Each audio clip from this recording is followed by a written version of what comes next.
Hello दोस्तों, स्वागत है आपका हमारे यूट्यूब चैनल याहू बाबा पे। ये हमारा जावास्क्रिप्ट कोर्स से रिलेटेड 13 ट्यूटोरियल है और इस कोर्स में आप लॉजिकल ऑपरेटर सीखने वाले हैं। तो आइए पहले देखते हैं कि लॉजिकल ऑपरेटर्स होते क्या हैं और ये कितने टाइप के होते हैं। आपने पिछले वीडियो ट्यूटोरियल में देखा था कि कैसे हमने इफ की कंडीशन को यूज किया था। इफ स्टेटमेंट में हमने आपको बताया था कि कैसे इसके अंदर एक कंडीशन लगती है और जब तक वो कंडीशन ट्रू ना हो तब तक वो स्टेटमेंट नहीं चलती। तो यहाँ पर लॉजिकल ऑपरेटर्स यूज होते हैं अगर आपने एक से ज्यादा कंडीशनें चेक करनी हो एक साथ, मतलब कि 2, 3, 4, मगर एक ही इफ की कंडीशन के साथ यूज करनी हो तो यहाँ पर लॉजिकल ऑपरेटर्स यूज होते हैं। तो देखिए, जैसे हमने ये एग्जाम्पल बताया आपको, यहाँ पर दो कंडीशनें जब ट्रू होंगी तो ही स्टेटमेंट चलेगी। अगर दोनों कंडीशनें फॉल्स हो जाती हैं तो ये स्टेटमेंट नहीं चलेगी।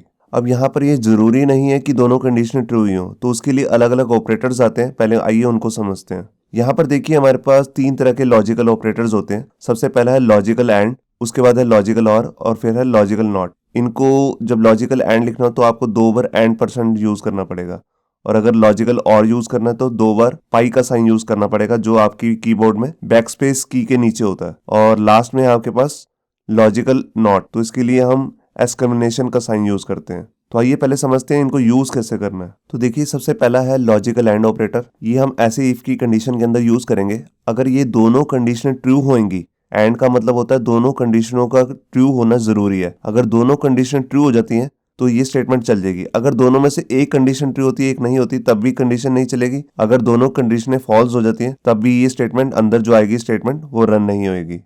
इसके बाद आता है हमारे पास लॉजिकल और ऑपरेटर। देखिए, दो कंडीशनों के बीच में हमने 2 पाई के साइन लगाए हैं, इनका मतलब ये होता है लॉजिकल और ऑपरेटर। और ऑपरेटर हमें ये बताता है कि अगर दोनों कंडीशनों में से कोई एक कंडीशन भी ट्रू हो जाती है, या दोनों कंडीशन ट्रू हो जाए या दोनों में से कोई एक कंडीशन ट्रू हो जाए, तो अंदर जो स्टेटमेंट है वो रन हो जाएगी। अगर दोनों ही स्टेटमेंट फॉल्स हो जाती हैं कंडीशंस, तो ये स्टेटमेंट अंदर वाली रन नहीं होगी। इसके बाद आता है हमारे पास लॉजिकल नॉट ऑपरेटर। इसमें क्या होता है कि आपकी एक कंडीशन है या मल्टीपल और के साथ या एंड, लॉजिकल एंड के साथ बहुत सारी कंडीशन लगा रखी हैं, बाहर आप ऐसे एक्सक्लेमेशन का साइन लगाएंगे तो आपको पता है हर कंडीशन के 2 ही रिजल्ट होते हैं, या तो वो ट्रू होएगा या फॉल्स होएगा। अगर वो कंडीशन ट्रू है तो आपका लॉजिकल नॉट ऑपरेटर उसका आंसर देगा फॉल्स में, मतलब कि उसका रिवर्स ऑर्डर में देगा। और अगर कंडीशन फॉल्स हो चुकी है अंदर की, तो आपका लॉजिकल नॉट ऑपरेटर उसका ट्रू आंसर देगा। तो आइए देखते हैं इसे प्रैक्टिकली कैसे करना है। तो यहाँ पर देखिए, हमने एक HTML का अपना डॉक्यूमेंट बना लिया है और यहाँ पर अब हम अपने लॉजिकल ऑपरेटर्स का प्रैक्टिकल शुरू करते हैं। तो यहाँ पर देखिए, मैं एक वेरिएबल ले लेता हूँ और मैंने एक एज नाम का वेरिएबल ले लिया और इसके अंदर 20 वैल्यू असाइन कर दी। ठीक है, अब साथ में अब मैं यहाँ पर अपनी कंडीशन लगाता हूँ इफ स्टेटमेंट की, और यहाँ पर अब मैं 2 कंडीशनें दूंगा। पहली मैं देता हूँ एज जो है अगर ग्रेटर देन इक्वल टू 18 है, साथ में मैंने लगाया एंड ऑपरेटर, और एज अगर है लेस देन इक्वल टू, मैं इसके अंदर यही कंपैरिजन ऑपरेटर यूज कर रहा हूँ, और यहाँ पर अगर एज है 21 तो ये कंडीशन ट्रू हो जाए। और यहाँ पर मैंने इसके अंदर जैसे कंसोल में डॉट लॉग, यहाँ पर मैं इसके अंदर एक मैसेज प्रिंट कर देता हूँ, कोई भी message, just you are eligible. मैंने फाइल को सेव किया और यहाँ पर देखिए, मैं अभी अपना कंसोल ओपन करता हूँ। यहाँ पे ये देखिए, यहाँ पर मैसेज आ गया यस यू आर एलिजिबल, क्योंकि जो दोनों कंडीशनें ट्रू हो रही हैं।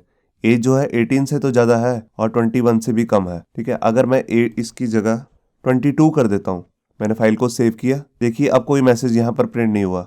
यस यू आर एलिजिबल वाला कोई मैसेज प्रिंट नहीं हुआ। क्यों? एज बेशक 18 से ज़्यादा है मगर 21 से कम नहीं है। एंड का मतलब ही है कि दोनों कंडीशनें, लेफ्ट और राइट दोनों कंडीशनें ट्रू होनी जरूरी हैं। तो इस तरह हम अपने एंड लॉजिकल ऑपरेटर को यूज करते हैं। अब मैं आपको बताता हूँ कि और ऑपरेटर जो है हमारा लॉजिकल और ऑपरेटर, उसको कैसे यूज करना है। अब मैं यहाँ पर लॉजिकल और एंड ऑपरेटर की जगह पे 2 पाई के साइन डाल देता हूँ। देखिए, इसका मतलब है लॉजिकल और ऑपरेटर। मैंने फाइल को सेव किया, अब देखिए मैसेज आ गया यस यू आर एलिजिबल।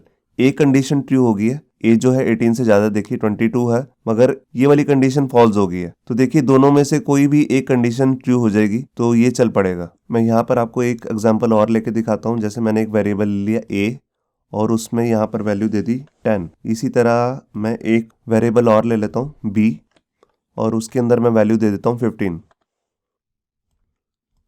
अब यहाँ पर मैं 2 कंडीशनें बना लेता हूँ। ए, अगर ए की वैल्यू 10 है या फिर बी की वैल्यू 20 है, दोनों में से कोई एक कंडीशन ट्रू होनी चाहिए तो ये चलेगा। देखिए, ये कंडीशन ट्रू होगी क्योंकि ए की वैल्यू जो थी वो 10 थी या उससे बराबर थी। अब मैं अगर ए की वैल्यू को 8 कर दूं। मैंने फाइल को सेव किया। देखिए अभी भी कंडीशन ट्रू हो रही है क्योंकि a की जो वैल्यू है वो इससे ज़्यादा है। मगर अगर मैं यहाँ पर b की जो वैल्यू है, यहाँ पर जो कंडीशन लग रही है, मैं उसको थोड़ा ज़्यादा कर देता हूँ। तो उसको मैं ज़्यादा नहीं 14 कर देता हूँ। मैंने फाइल को सेव किया। देखिए अभी भी कंडीशन ट्रू हो रही है क्योंकि दोनों में से कोई एक कंडीशन ट्रू हो रही है। देखिए यहाँ पर a की वैल्यू जो है 10 है, वो 8 से ज़्यादा है। तो यहाँ पर अभी मैं 12 कर देता हूँ। अब मैंने फाइल को सेव किया। तो देखिए अब दोनों में से कोई कंडीशन ट्रू नहीं हुई क्योंकि a की वैल्यू 12 से छोटी है, तो ये कंडीशन फॉल्स होगी। और यहाँ पर b की वैल्यू जो 14 से छोटी, देखिए 15 है वैसे, तो यहाँ पर मैंने लिखा है 14 से अगर छोटी है, मगर ये तो 15 है, तो ये भी कंडीशन फॉल्स हो चुकी है। तो दोनों ही कंडीशनें फॉल्स हो चुकी हैं, तो ये चलेगा नहीं। दोनों में से कोई एक कंडीशन ट्रू होनी जरूरी है, तभी ये कंडीशन चलेगी। तो यही होता है लॉजिकल और ऑपरेटर का काम। अब यहाँ पर हम शुरू करते हैं अपना लास्ट ऑपरेटर, जिसका नाम है लॉजिकल नॉट ऑपरेटर। तो उसके लिए मैं यहाँ पर ये दो कंडीशनें अभी नहीं रखता, इसको थोड़ा सिंपल बनाने की कोशिश करता हूँ। और यहाँ पर मैंने लगा दिया एक्सक्लेमेशन का साइन। ये एक्सक्लेमेशन का साइन का ही मतलब होता है नॉट। जितनी भी प्रोग्रामिंग लैंग्वेजेस है सब में एक्सक्लेमेशन का साइन का मतलब ही होता है नॉट ऑपरेटर। तो अब इसको यहाँ पर देखिए, बेसिकली यहाँ पर जो 10 है वो बड़ा नहीं है, तो कंडीशन ये फॉल्स है। आपको यहाँ पता लग रहा होगा, जैसे ही मैं अगर फाइल को सेव करूंगा तो ये इसका रिवर्स आंसर देगा, ट्रू। ये देखिए यहाँ पर ये नहीं चला है, तो यहाँ पर एक सेकेंड एरर आ रहा है। मैं इसको अंदर डालता हूँ। पहले एक्सक्लेमेशन का साइन मैंने अंदर डाल लिया। अब मैं फाइल को सेव करता हूँ। यहाँ पर अभी नहीं चल रहा है, मैं आपको दिखाता हूँ। यहाँ पर मैं इसकी वैल्यू 1 मिनट 30 कर लेता हूँ। मैं पहले आपको एंड ऑपरेटर हटा के दिखाता हूँ। ये देखिए स्टेटमेंट चल रही है क्योंकि ये कंडीशन ट्रू हो रही है, क्योंकि 30 जो है वो ग्रेटर देन है 12 से। अगर मैं यहाँ पर ये डाल देता हूँ नॉट का साइन, तो ये इसका उल्टा आंसर देगा। मतलब कि ये कंडीशन ट्रू हो रही थी, इसका आंसर आएगा फॉल्स। अब फॉल्स हुआ तो अंदर आया नहीं और उसने ये भी स्टेटमेंट प्रिंट नहीं की। मैं आपको इसको कंसोल के साथ करके दिखाता हूँ। ये सब स्टेटमेंट्स मैं बंद कर देता हूँ और यहाँ पर मैं यही वाली स्टेटमेंट कॉपी करके पेस्ट कर देता हूँ। ये देखिए फॉल्स आ रहा है आंसर। मैं आपको दिखाता हूँ। अगर मैंने इसको देखा तो ये आंसर आ रहा है ट्रू, क्योंकि कंडीशन है ट्रू। मगर अगर मैंने इसको ऐसे किया तो ये जो ट्रू आंसर आना है उसका फॉल्स कर देगा। ये देखिए फॉल्स हो गया। तो ये थे हमारे 3 लॉजिकल ऑपरेटर्स। होप सो आपको ये हमारा वीडियो ट्यूटोरियल अच्छा लगा होगा। अगर अच्छा लगा है तो वीडियो को प्लीज़ लाइक करना मत भूलिए। अगर आप ऐसे ही रेगुलर अपडेट चाहते हैं तो हमारे चैनल याहू बाबा को सब्सक्राइब करना मत भूलिए। Thank you.